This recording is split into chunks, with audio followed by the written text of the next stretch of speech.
네, 이렇게 역대 최대 규모로 치러지게 될 730 재보선이 한 달여 앞으로 다가오면서 여야가 공천 작업에 속도를 내고 있습니다. 오늘 새누리당은 예비후보 면접을 실시하고 새정치민주연합은 후보 공모를 마감합니다. 국회로 가보겠습니다. 안윤학 기자. 네, 국회에 나와 있습니다. 네, 여야의 공천 작업은 어떻게 돼가고 있습니까? 네, 730 재보선의 후보자 등록 신청이 다음 달 10일과 11일로 예정돼 있는 만큼 여야의 공천 작업도 최소한 다음 주까지는 마무리돼야 합니다. 이에 따라 여야 정치권도 차근차근 공천 절차를 밟아 나가고 있습니다. 새누리당은 어제 서울 동작을과 경기 수원 병을 등 수도권 지역 공천 신청자 20여 명을 면접했는데요. 오늘은 부산 해운대 기장갑과 광주 광산을, 대전 대덕, 울산 남구을 등 6개 지역의 예비 후보자 31명을 면접합니다. 또 후보 신청이 없었던 수원 정과 전남 나주 화순, 전남 담양 한평 염광 장성 등 3곳에서는 후보 재공모를, 대법원에서 의원직 상실이 확정된 성완종 의원의 지역구 충남 서산시 태안군에서도 후보 공모를 시작했습니다.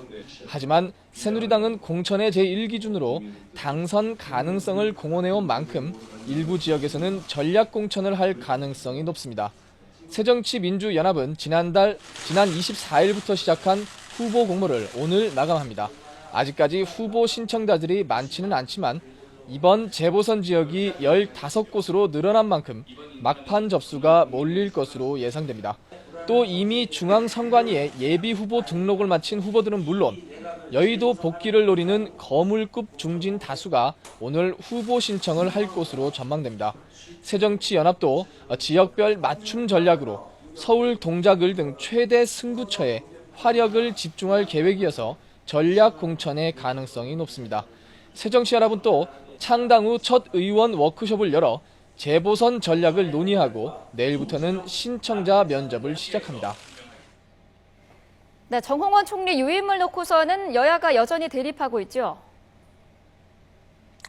네, 새누리당은 박근혜 대통령의 정홍원 국무총리 유임 결정에 대해 내부적으로는 아쉬움을 표하는 목소리는 많지만 지도부를 중심으로 야당의 공세를 차단하는 데 주력하는 모습입니다. 책임 정치의 실종이라는 비판에 국정 공백을 최소화하기 위해서는 어쩔 수 없는 선택이었다는 점을 강조하며 신상털기식 청문회 제도를 개선하는 데 초점을 맞추고 있습니다. 이완구 원내대표는 아침 회의에서 장윤석 위원을 위원장으로 하는 인사청문회 TF를 만들어 본격적인 인사청문회 개선에 나설 것을 예고했습니다. 더구나 사상 최대 규모의 재보궐선거를 앞두고 있는 만큼 정 총리 유임이 민심에 어떤 영향을 미칠지 촉각을 곤두세우고 있습니다. 반면 새정치민주연합은 정홍원 총리 유임은 세월호 참사 이후 공언했던 인적 쇄신을 포기하는 조치라며 공세 수위를 높이고 있습니다. 새정치연합은 현 정부가 스스로 총리 한 명 추천 못하는 무능한 정권임을 인정한 셈이라고 날을 세우며 한 달 앞으로 다가온 재보궐선거의 기선을 잡기 위해 총력을 기울이고 있습니다. 세월호 참사의 책임을 지고 사표를 낸 정 총리를 유임시키는 것은 국가 대개조의 의지를 의심케 한다는 비판입니다. 김한길 공동대표는 아침 회의에서 세월호 참사 희생자, 실종자 가족들과 온 국민의 슬픔과 분노를 조금이라도 헤아린다면 결코 있을 수도 없고 있어서도 안 되는 일이라고 비판했습니다.